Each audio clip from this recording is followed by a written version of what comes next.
ifoda оядади мисолҳо бо решадор. Ин намуди мисолҳои пешам кор карда будем. Барои кор кардани мисолҳо як формула донистан кор аст. Дигар роҳ албатта ҳаст роҳи дароз.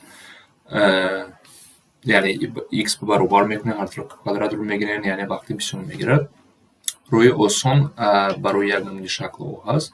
Агар шумо масалан ин намуд дошта бошем, дар реша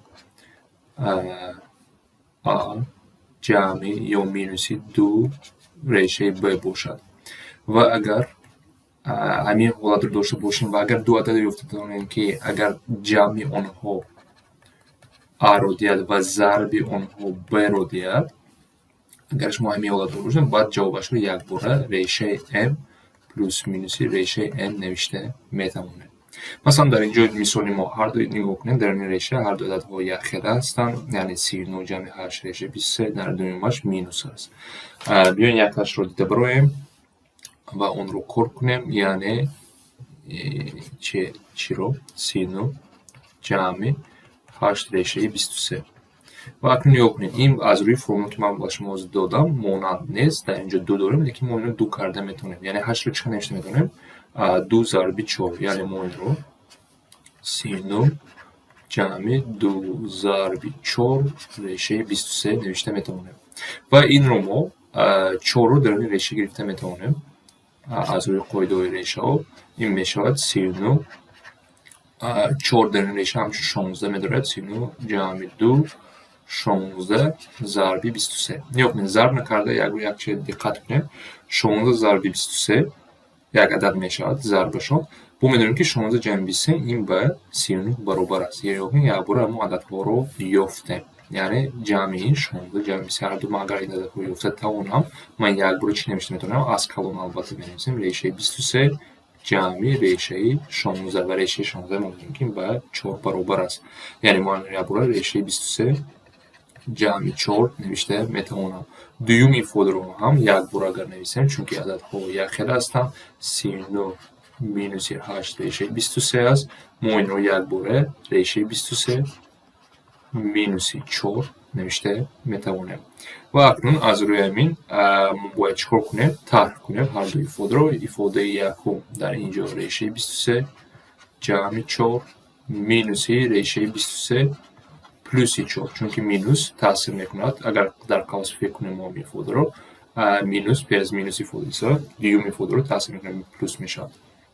ва агар мо инро кор кунем, нигоҳ кунем, решаҳо мераванд, 4 ҷамъи 4 8 мемонад, яъне ҷавоби мо 8 мешавад. Саволҳои навбатӣ бо ҳамин мисол ҳамаш монанд аст. биёед ман агар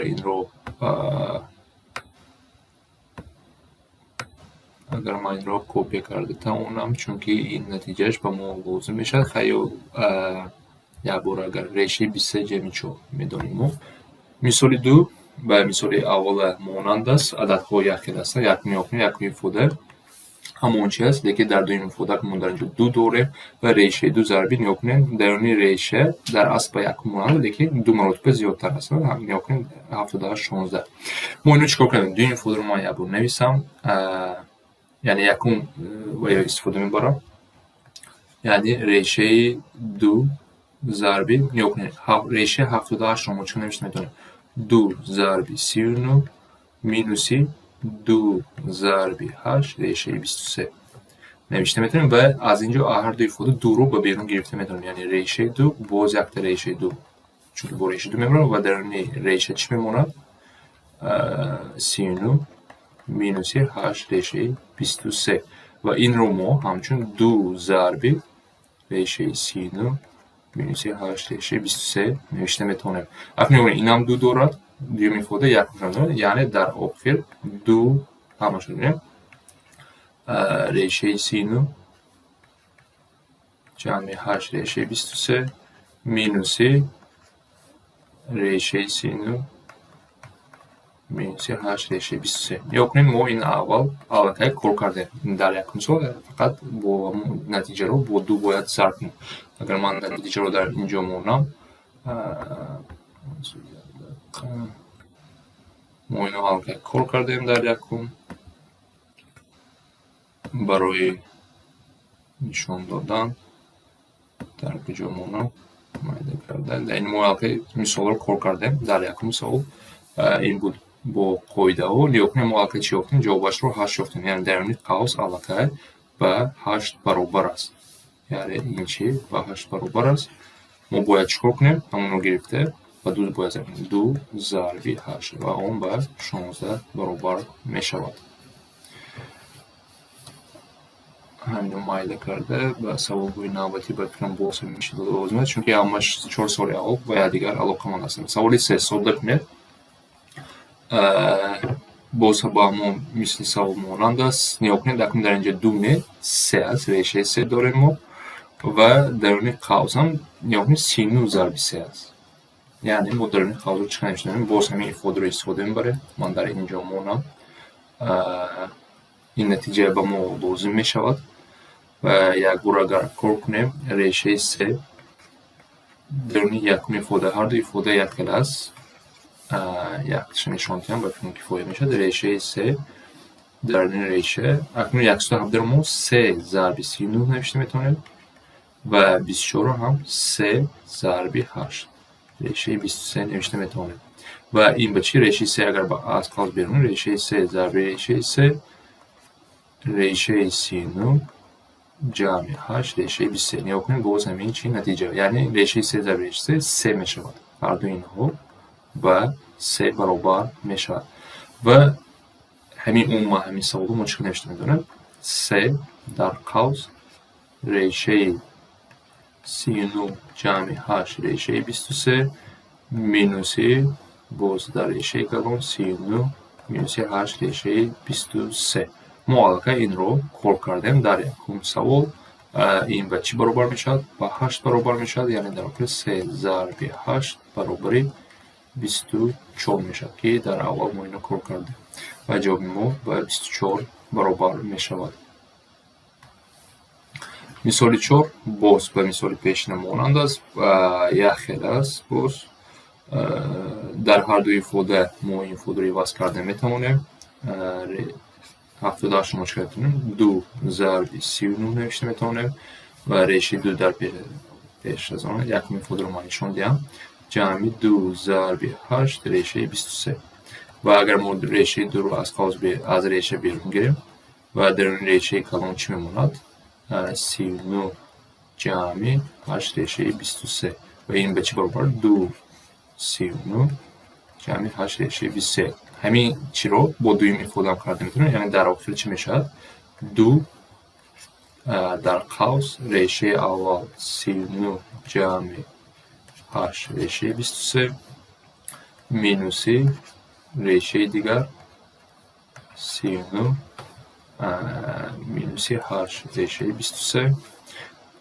و معلقه این رو کار کرده بودیم در یکم این با 8 برابر می شود در این ریشه و این می شود 2 ضرب 8 یعنی این ifade و 8 برابر می شود باز به 16 سوالی دوده مانند بفرماییم چی دیگر نبود به 16 برابر است از سوال همونده مانند است نوبت سوالی 5 این سوالی 5 رو من کار کرده بودم پیش سوال یکون چی ایواز رو عدد خوشم ایواز نشون من در همینجا از سوالی پیشینه حالی کار رو میمونم این سوالی 19 حساب کنیم نگوین ifade یک کوبی داریم در ریشه کوبی ifade داریم این هر دو ifade یک چی هستن چون که وقتی اینو ما از ریشه 25 رو گیرم 5 ریشه 2 میشن یک چی فقط اشارهشون فرق است این نمودی سوال ما کار کردیم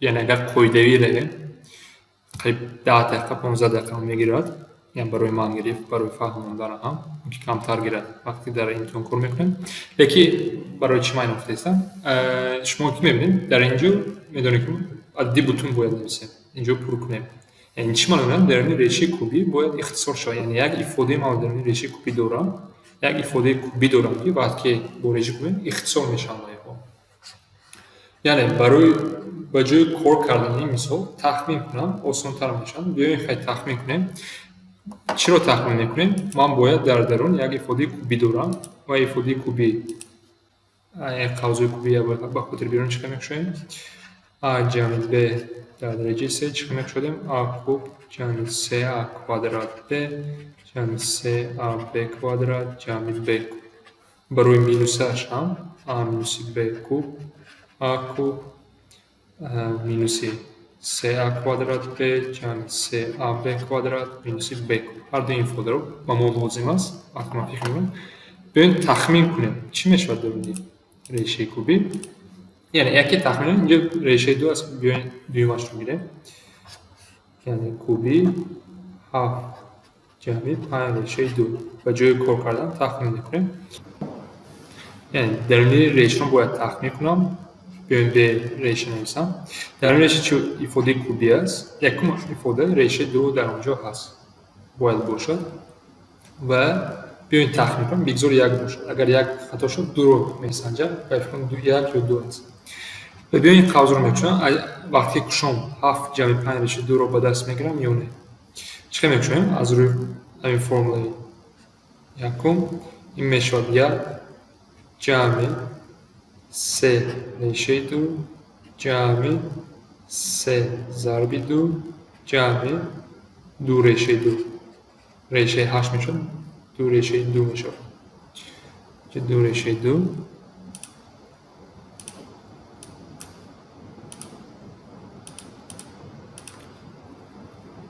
و نیوکنین چون میکنیم چند میشود 5 ریشه 2 شد 6 7 شد یعنی تخمین من درست کنم 7 جمع 5 ریشه 2 یعنی چیکار نوشته میتونم من یعنی درون ریشه کوبی نوشته میتونم و یعنی من اینو سنجیدم برای همون چی رو من و برای مینوس هم 7 مینوسی 5 ریشه 2 کوبی معرفه نوشته میتونم در ریشه کوبی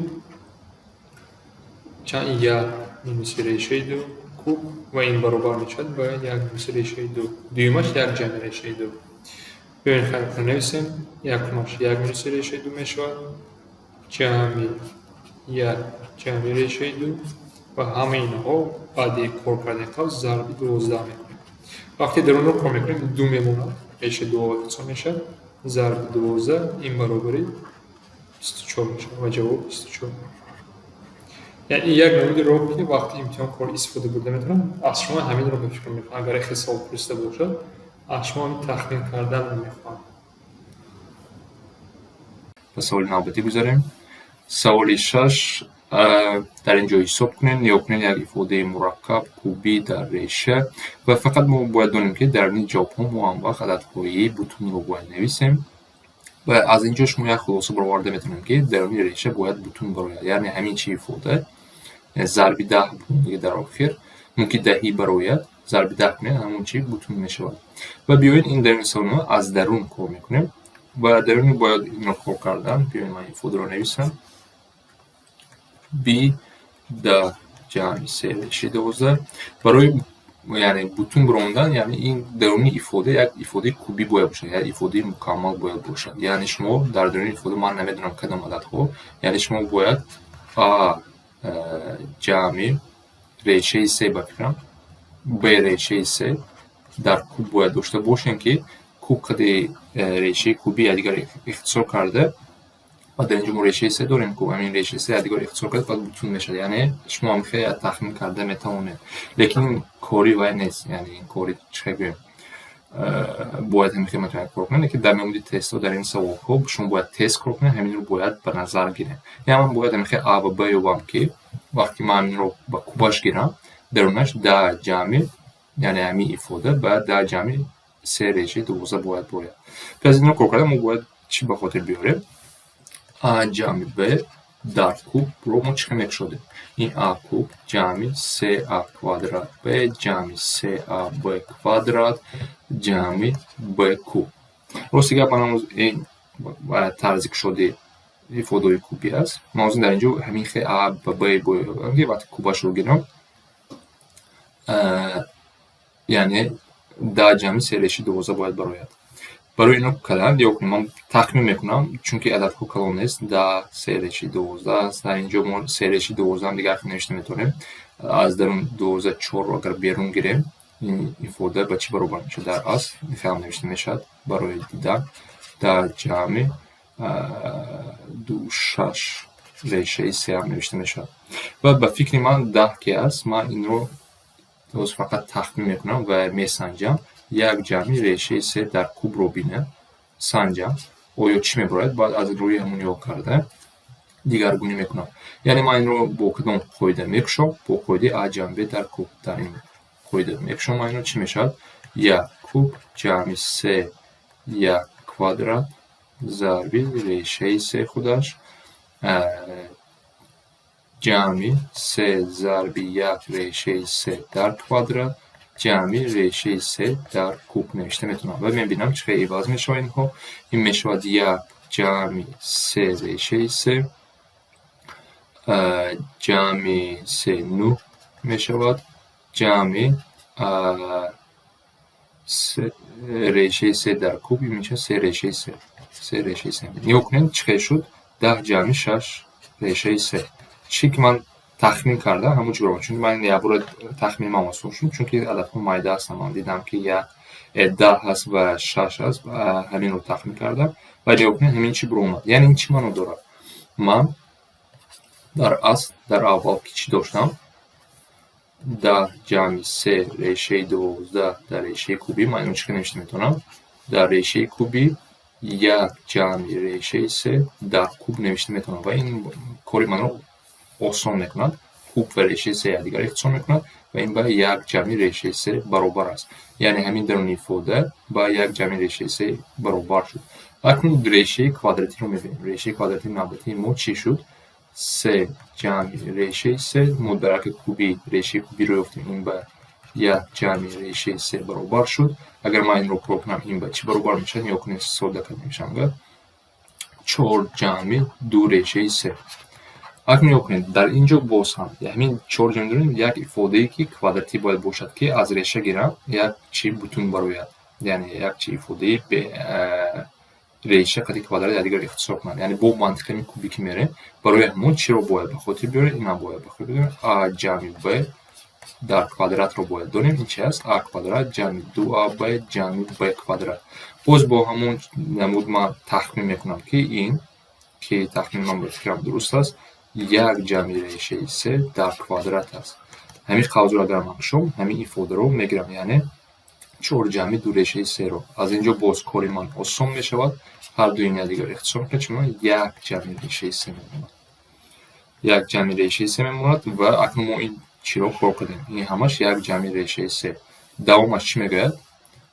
چی که ما در ریشه یافتیم 1 جمع ریشه 3 در با چی است؟ مینوس ریشه 3 جمع 1. اگر ما این قوس را کار کنیم ریشه 3 رو یا دیگر اختصار میکنه و چی میموند؟